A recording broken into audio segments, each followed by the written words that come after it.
Hello everyone, hope you're all having a wonderful day.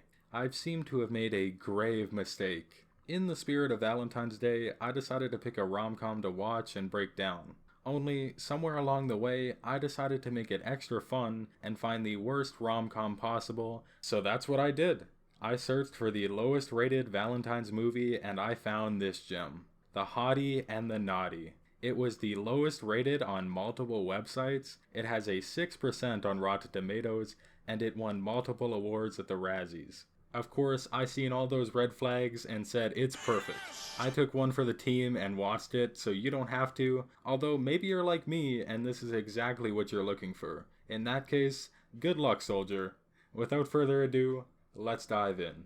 To say this movie is bad is an understatement. I could already tell what type of movie I was getting into just by looking at the posters. For some reason, all of the posters have this goddamn light glare which covers some of the image. Not to mention the random text beside the people saying that's hot and that's not. Like, the marketing for this movie is wild.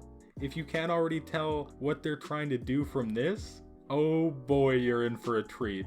Just a warning, if you get grossed out easily, this movie ain't for you and you might want to dip out. So let me break down the plot. We meet Nate Cooper. Seems normal enough. Bro is just casually getting beat up, ran over, and dumped by his girlfriend. Let's talk.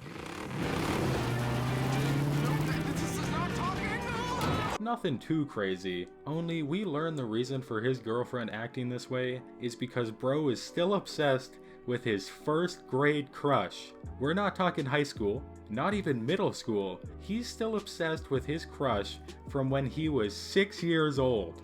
So Nate sets out to find this girl and goes to his best friend's house. For some reason, his friend has an obscene amount of information on everyone from school, including their daily routine and all the intricacies about their day-to-day lives.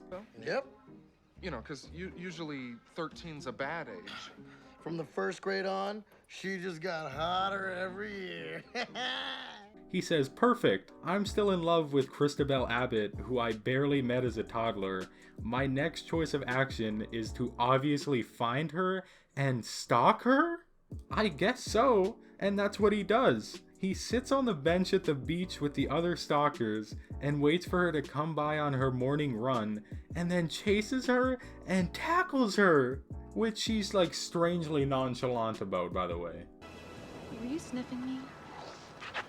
Sorry. She is very into Nate for some strange reason, and even invites him to yoga. Of course, he's ecstatic.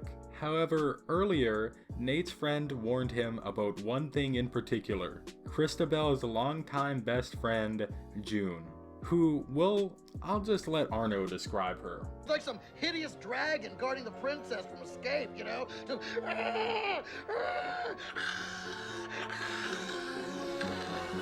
Yeah, as you can start to gather the wild plot of the film, it's as bad as you can imagine. We meet June, and she's, well, let's just say she's not very hot, as the posters promoted. So, majority of this film, as the title implies, is basically just scenes saying, hey everyone, look at how hot Paris Hilton is, and look how unattractive her friend is. However, they did not try to make her friend ugly, they tried to make her gross. And I'm not being mean, no, they made her obscenely unhygienic. The teeth, the skin, the smell, she's even got rotting toenails. Like, that ain't being ugly, man, that's being unhealthy. They make some stuff up like she has some medical issues with her skin, but even if that was the case, it doesn't change the fact that most of the jokes are surrounding how she looks. Like, that's majority of the film, it's just showing how nasty they can make her look compared to Paris Hilton.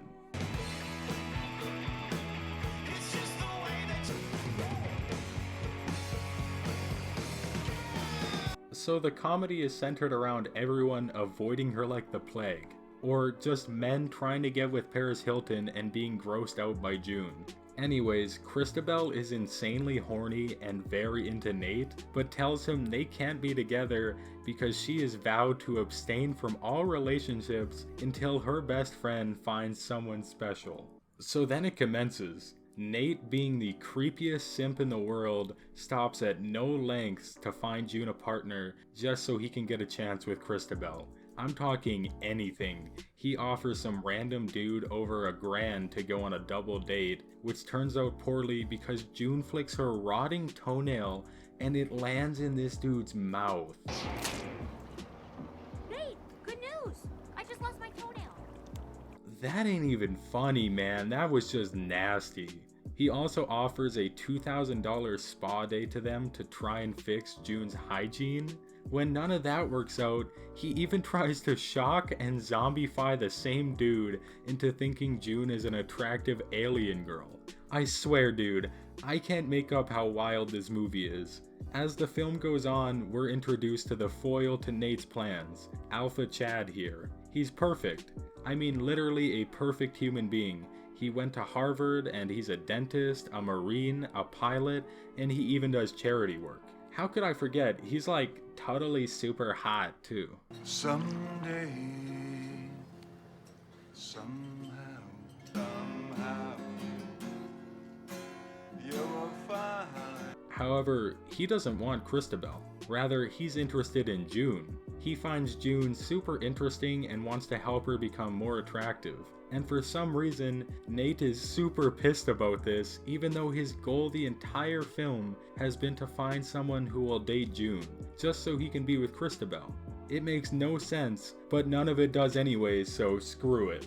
June starts getting better hygiene and things are turning around until the club scene, where the writing, as if it wasn't already awful enough, really takes a deep decline into madness. Let me speed run the awful script writing so we're not prolonging this any more than we have to. At the club, June does not want to dance, so instead Christabel and Chad dance. For some reason, Nate and June suddenly get along and banter with each other. Then Nate decides he's jealous, so he runs out and accidentally tackles Christabel. They end their friendship because of that. Nate is on some sad boy hours, and then after he meets up with June, who has normal hygiene now, and suddenly he likes her. They go for a long walk on the beach, they banter, they kiss, then Nate apologizes for kissing, so June gets upset and mad at Nate, and they break up. Then we go to a costume party where June told Christabel to give Nate a second chance. Only now, Nate doesn't want Christabel, he wants June instead. But June is too busy trying to bang Chad.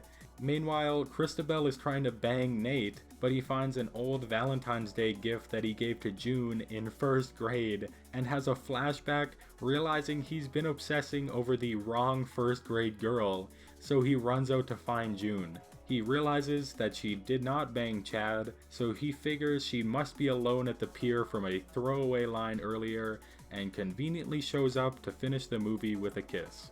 Wow, yeah, that was a lot. I'm sorry if that was confusing, but that's how the movie is, so I tried my best to summarize this shit. Moral of the story? Don't be a weird stalker and have good hygiene. At least that's what I'm taking from it, because the film sure doesn't give you much to take away. At the end of the day, I absolutely understand why this movie has such bad reviews. I mean, it's made by Paris Hilton's production company, and half the movie is just showing how hot she is. It's weird and creepy and doesn't make any sense. I mean, the simple summary of the plot is obsessive dude who peaked in first grade, stalks his crush he met 20 years ago, but randomly falls in love with her very unhygienic best friend. I don't know, sounds pretty awful to me. 0 out of 10 hearts. Watch it or don't. Happy Valentine's Day regardless. Peace.